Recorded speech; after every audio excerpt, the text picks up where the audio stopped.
नमस्कार। आज हम जेम्स क्लियर की किताब एटॉमिक हैबिट्स पर आधारित एक दिलचस्प समीक्षा को समझने की कोशिश कर रहे हैं।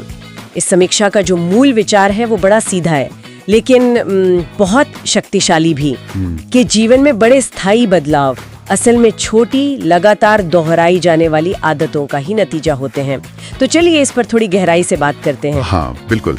और समीक्षा इस बात पर काफी जोर देती है कि रोजाना सिर्फ 1% बेहतर होना। सुनने में शायद ही बहुत कम लगे, लेकिन समय के साथ इसका असर कमाल का होता है। जैसे चक्रवृद्धि ब्याज, समीक्षा इसे आत्म सुधार का चक्रवृद्धि ब्याज कहती है। अच्छा, आत्म सुधार का चक्रवृद्धि ब्याज, ये सुनने में कितना प्रभावी लगता है। हाँ, क्योंकि ये दिखाता है कि छोटे छोटे कदम मिलकर कितना बड़ा फर्क ला सकते हैं। समीक्षा में वो हैबिट लूप की भी बात की गई है ना, क्यू, क्रेविंग, वो सब क्या है? जी, हैबिट लूप मतलब पहले एक क्यू होता है, कोई संकेत, ठीक है।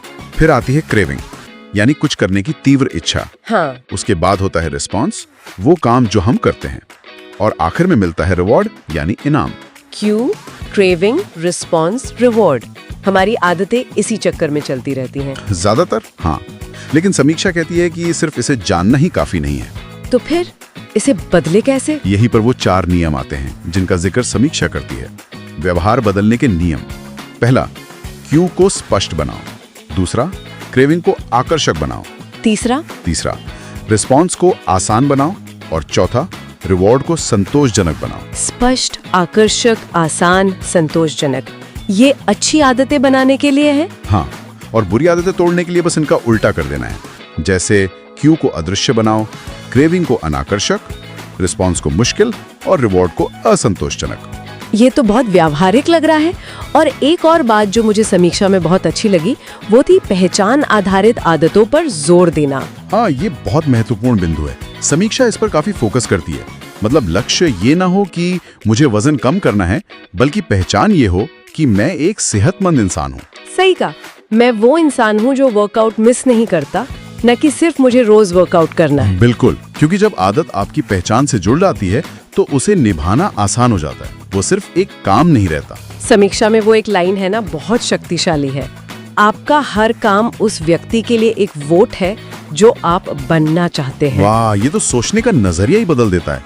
हर छोटा काम एक वोट है। हाँ। समीक्षा में कुछ और तरीकों का भी जिक्र था शायद, जैसे माहौल बदलना। जी, माहौल का डिजाइन, एनवायरनमेंट डिजाइन, मतलब अपने आसपास ऐसी चीजें रखो या ऐसा माहौल बनाओ कि अच्छी आदत खुद ब खुद हो जाए। जैसे अगर फल खाने हैं तो उन्हें सामने रखो, चिप्स छुपा दो। बिल्कुल सही।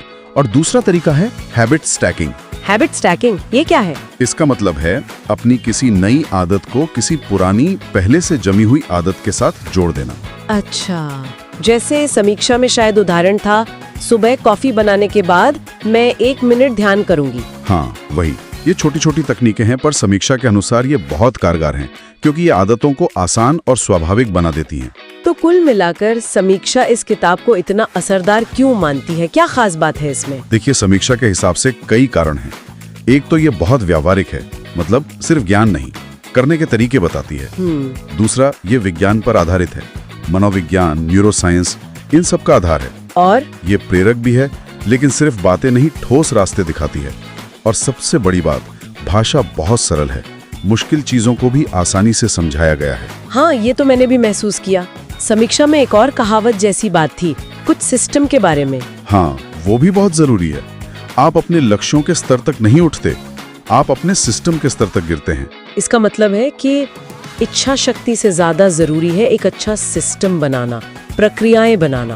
बिल्कुल, सिस्टम ही वो चीज है जो आपको तब भी चलाता रहता है जब मोटिवेशन कम हो। इच्छा शक्ति तो आती जाती रहती है। तो फिर अगर हम पूरी समीक्षा का सार निकालें तो यही है कि सफलता कोई एक दिन का चमत्कार नहीं है। नहीं, बिल्कुल नहीं। ये रोज की छोटी छोटी सही आदतों को लगातार करते रहने का नतीजा है। सही कहा। समीक्षा यही कहती है कि यह हर किसी के लिए उपयोगी है, छात्र, पेशेवर, एथलीट, खासकर उनके लिए जो निरंतरता या प्रेरणा से जूझ रहे हो। तो ये थी हमारी आज की बातचीत एटॉमिक हैबिट्स की समीक्षा पर आधारित। और जाते जाते एक सवाल जो शायद समीक्षा हमें सोचने पर मजबूर करती है, हम रोज अनजाने में कौन सी छोटी छोटी आदतें दोहरा रहे हैं और वो सब आदतें मिलकर धीरे धीरे हमें असल में किस तरह का इंसान बना रही हैं, किस पहचान की ओर ले जा रही हैं। ये वाकई सोचने वाली बात है। हमारी अनजानी आदतें और हमारी पहचान बहुत गहरा सवाल है।